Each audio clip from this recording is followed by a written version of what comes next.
হয়। হ্যাঁ, black colour সবারই একটা না একটা থাকতে হয়, তার ভিতরে যদি এত সুন্দর ডিজাইনার কালেকশন হয় কি বলে, বারবির মতো আপনাকে একটা লুক দিবে।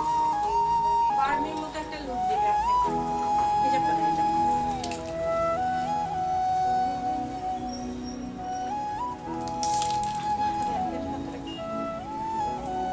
হিজাবটা আমি পরে দেখাচ্ছি। হিজাবটাতে একটু ছিটে ছিটে কাজ করা, বাট এটা আপনার থাকবে না, একদম প্লেন হিজাব থাকবে।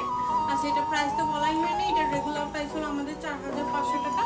আজকে জাস্ট লাইফ টাইমের জন্য আমরা 300 টাকা ডিসকাউন্ট দিয়েছি। দ্যাটস মিনস এটা 200 টাকা, 4200 টাকা দিয়ে পেয়ে যাচ্ছেন।